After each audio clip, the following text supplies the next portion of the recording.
Hello everyone, this is Aarti and welcome back to my class. आज की class में हम पढ़ने वाले हैं क्लास 8 की supplementary book it so happened. Children at work. Children at work story है वेलू की, जिसके ऑथर हैं गीता वुल्फ एंड अनुष्का रविशंकर। ये किसकी स्टोरी है? वेलू की स्टोरी है। The story is about The story is about Velu, an 11-year-old boy who ran away from his village to Chennai because of his drunk and abusive father. ये कहानी है 11 साल के लड़के की जिसका नाम है वेलू, जो अपने घर से भाग जाता है चेन्नई। कहाँ भाग जाता है? अपने घर से चेन्नई भाग जाता है। क्यों? Because of his drunk and abusive father. जो उसके पापा हैं वो दारू पीते हैं और बहुत एब्यूसिव हैं, यानी मारपीट गाली गलौज सब करते हैं। तो इसीलिए वो अपने घर से वेलू भाग जाता है। कहाँ? चेन्नई। कितने साल का है वेलू? डिटेल्स इसलिए बता रही हूँ क्योंकि ये पूछ सकते हैं। कैरेक्टर है वेलू, कितने साल का है? 11 साल का है, ठीक है। और चेन्नई भाग जाता है।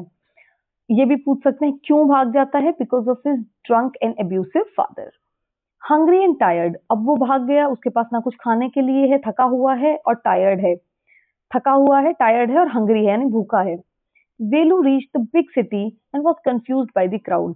अब वो बड़े शहर में पहुंच तो जाता है, लेकिन उस क्राउड को देख के, भीड़ को देख के एकदम भौचक्का रह जाता है। नॉइज इतनी ज्यादा, बड़ी बड़ी buildings. He met a girl name Jaya. वहां पर वो एक लड़की से मिलता है जिसका नाम है Jaya, who was about his age and picked rags to earn a living. जो उसी की एज की है लगभग। And picked rags, picked rags का क्या मतलब होता है? कचरा इकट्ठा करते हैं ना, बॉटल्स वगैरह और जो भी पॉलिथीन, जो भी कचरा होता है, किस लिए? ताकि वो उससे कुछ पैसे कमा सके उस कचरे को बेच के। तो वो कचरा इकट्ठा करती है।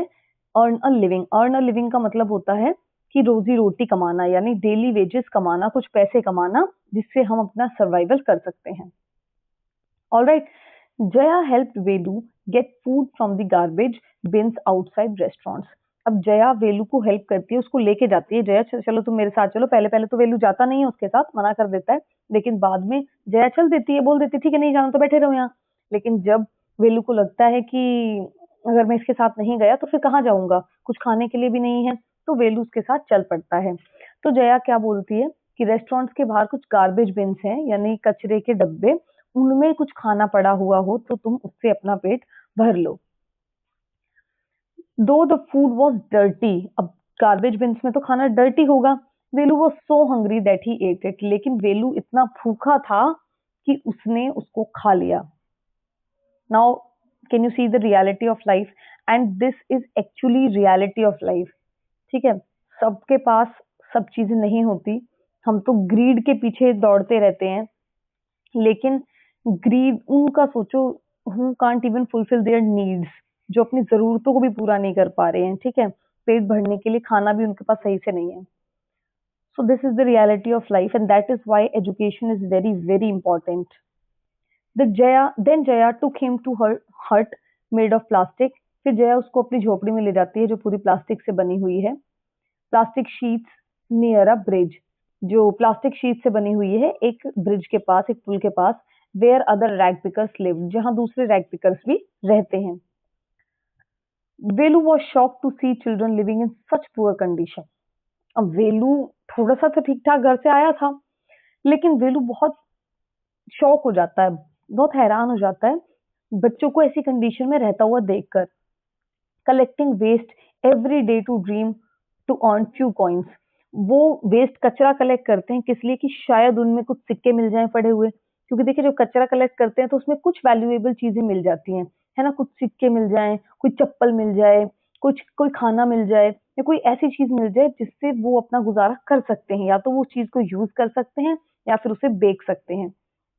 तो ऐसी चीजों के लिए कलेक्ट वेस्ट को कलेक्ट करते हैं।